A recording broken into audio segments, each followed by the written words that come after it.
Hey guys, welcome back to the Madrid Pundits, a channel for the Madridistas by the Madridistas and of the Madridistas। तो यार अगर आप इस channel पे नए हैं, चैनल को सब्सक्राइब करें, इस वीडियो को लाइक करना एंड इस वीडियो को एंड तक जरूर देखना। रियल मैड्रिड वर्सेस एस्पेनियोल आज रात को 1:30 को है। अगर आप जानना चाहते हैं कि ये मैच कहाँ आप देख सकते हो, जियो टीवी पे, MTV पे और आप वूट पे देख सकते हो। एंड अगर इस गेम के बारे में मैं स्टार्ट करूं, पहले तो मैं आपको एक ब्रीफ ओवरव्यू देना चाहूंगा ओवर एस्पेनियोल। एस्पेनियोल 1920 में रेलीगेट हो गई थी। 21-22 में इन्होंने अपनी घर वापसी कर रही है ला लीगा में। 14th फिनिश किया इन्होंने पिछले साल and they're 4 points ahead of the relegation zone.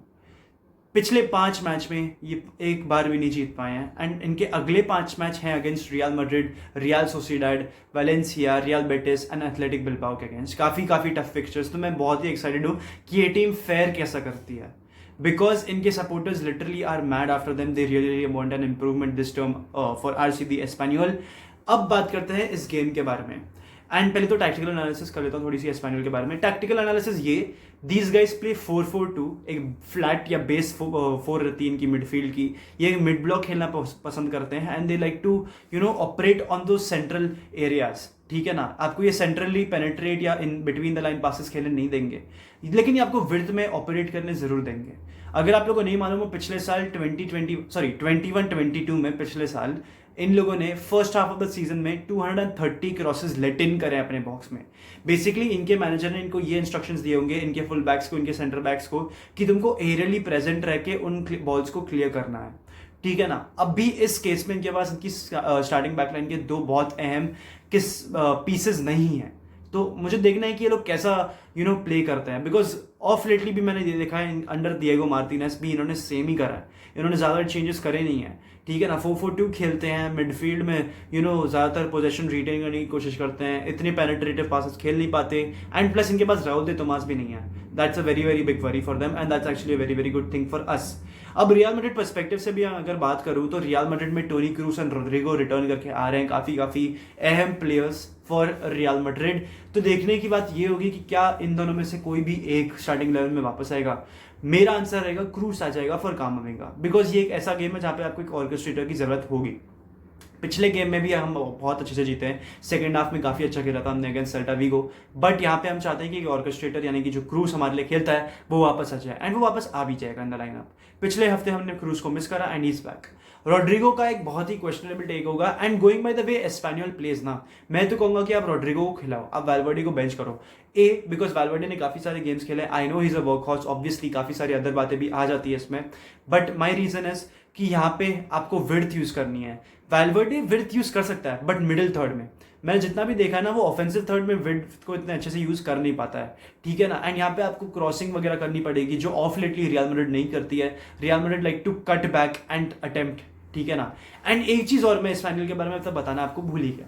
एस्पेनियोल literally मजाक में ही कर रहा ना, 8 या 9 शॉट्स अटेम्प्ट करती है आउटसाइड द बॉक्स। तो रियल मैड्रिड को काफी अवेयर रहना पड़ेगा, खासकर क्रूस और चुआमेनी जो कि डीपर पोजीशंस पे खेलेंगे हमारे लिए मिडफील्ड में, उनको बहुत अवेयर रहना पड़ेगा and they have to try to block these shots. ये लोग प्रेस नहीं करते, this is not a pressing team, तो हमें वहां पे कहीं ना कहीं रिलीफ है। बट जब इनके पास बॉल आ जाती है तो they do try to create passages of place for quite a long time. तो कैसे चुआमेनी इस प्ले को डिसरप्ट करता है, that is something which I would like to see. अब अगर मैड्रिड की स्टार्टिंग 11 की मैं बात करूं तो Courtois in goal obviously, Ferland Mendy, Alba, Militao. I want Rudiger to play but I don't see Rudiger starting just yet. कर जाएगा तो बहुत अच्छी बात है।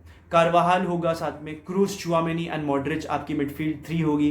करीम Benzema up top alongside Vinicius. मैं जानता हूं एंचेलोटी वैसे वैल्वर्डे को फेवर करेगा, वो रोड्रिगो जस्ट आया है, but going by the game I feel हमें रोड्रिगो को खिलाना चाहिए, बिकॉज ये लोग विड्थ को बहुत अच्छे से यूज करने देते हैं and Rodrigo obviously being a winger he knows how to use the offensive third का विड्थ। तो I don't think that's somewhere where I can question Carlo Ancelotti's, but I think it's going to be a very comfortable game for us. Real Madrid को इतना कुछ problem नहीं होने वाला है इन this game. अगर मुझे अपनी प्रेडिक्शन देनी होगी, I think real Madrid should maintain ideally clean sheet, because इनका जो मेन गोल थ्रेट है राउल दे तोमास वो आउट इंजर्ड है, बट होसेलू इनके पास अभी भी है, दैट्स अ वरी। बट अगर मुझे प्रेडिक्शंस की बात करनी हो ना, तो मेरे ख्याल से रियल मैड्रिड ये गेम जीत सकती है। अगेन एक 4-1 या 4-0 हो सकता है ये गेम में। Benzema will score a brace in this game. ठीक है ना, ये मेरी प्रेडिक्शन है। खैर coming back to this game, Real Madrid centrally इतना कुछ कर नहीं पाएगी मेरे ख्याल से, बिकॉज ये लोग 4 वर्सेस 3 करने की कोशिश करेंगे. दे विल ट्राई टू कहीं ना कहीं exploit Madrid's midfield 3. Obviously exploit is a very very strong word against that quality options we have in the midfield. But मैं बस ये कहना चाह रहा हूँ कि there will be a midfield battle मेरे ख्याल से, बिकॉज इनकी मिडफील्ड में ऑप्शंस हैं. इनके पास सर्जी गोमेज शायद से नहीं है, बिकॉज पिछले हफ्ते उसने रेड कार्ड ले लिया है. उसकी जगह पे शायद से बेन कोलेरा आएगा. हाँ, बेन कोलेरा आएगा. Yes, I am right, Ben Colera आएगा. अगर इनकी स्टार्टिंग 11 की अगर मुझे बात करनी हो ना, तो मेरे ख्याल से ये लोग सेम 4-4-2 के लिए जाएंगे. दे विल प्ले मेमूदा, एक इनके स्ट्राइकर का नाम है, अलॉन्ग साइड होसेलू उनका सेकंड स्ट्राइकर है. एंड साथ ही साथ इनकी मिडफील्ड में आई डोंट थिंक ज़्यादा कुछ चेंजेस हैं. बट इनकी जो बैकलाइन है उसमें कोलेरा होगा, गिल होगा और रूबेन सैंचेस भी मेरे ख्याल से होगा इनकी बैकअप में. रूबेन सैंचेस को कहा तो जा रहा है कि वो इंजर्ड है, बट आई फील कि वो कहीं ना कहीं वापस आ सकता है इन द लाइनअप. एक कॉज फॉर कंसर्न है मुझे रियल मैड्रिड को लेके.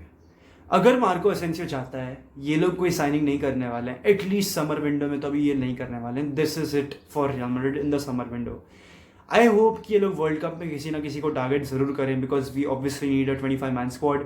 असेंसियो के बचाने के बाद ना एक 25 मैन स्क्वाड नहीं रहेगी. If I am not wrong 23 या 24 प्लेयर्स ही रहेंगे रियल मैड्रिड के पास.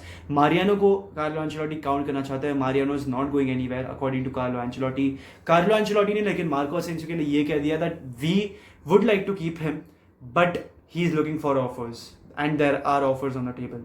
अभी ऑफर्स क्या हैं? Marco Asensio is heavily linked with Manchester United and Arsenal.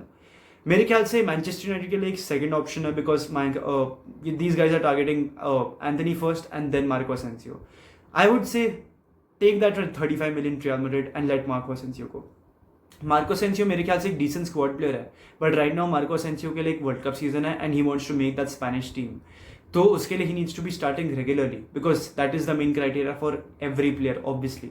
तो रियल मैड्रिड में उसको गेम टाइम नहीं मिल रहा है and in the last 3 to 4 games हमने मार्को असेंसियो को देखा भी नहीं है.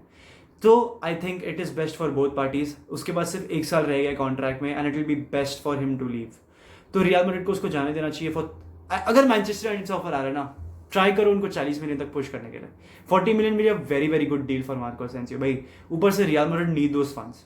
पहली बात तो हमारा स्टेडियम रेनोवेशन हो रहा है, तो उसके लिए फंड्स अलग से हमको चाहिए. ऑल्दो उसके लिए एक रिजर्व रियल मैड्रिड ने ऑलरेडी क्रिएट कर रखा है, बट स्टिल हमें पैसे चाहिए. लॉन्ग टर्म में चाहिए, अभी नहीं चाहिए, लेकिन हमको स्टिल चाहिए. विंटर में जो होगा वो देखा जाएगा, लेकिन अगर असेंसियो को जाने देना है ना, तो जाने दो. 40 million is a very very good deal for a decent squad player मेरे ख्याल से, बिकॉज असेंसियो मेरे ख्याल से मार्च अप्रैल से रेगुलरली खेला नहीं है. तो 40 million will be a very very good deal. Manchester United से आप पुश कर सकते हैं. अजीब लग रहा है बोलने में, लेकिन हाँ, आप पुश कर सकते हैं उनको, ठीक है ना. And Arsenal are also looking for him. Liverpool ने एक बहुत लंबे टाइम तक इसके लिए इंटरेस्ट दिखाया था, but now they are not interested. They don't seem to be. Arsenal are the other club which are interested and they are quickly pursuing for Marco Asensio. तो देखा जाएगा. Mikel Arteta is a big fan of Marco Asensio. खैर, कैसे वो Arsenal की starting 11 में आता है मुझे तो पता नहीं, बट अगर आ जाएगा तो बहुत बढ़िया बात है.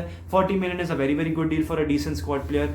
With this I'd like to end the video. Hala Madrid y nada más. Hasta el final. Vamos Real. ¡Sí!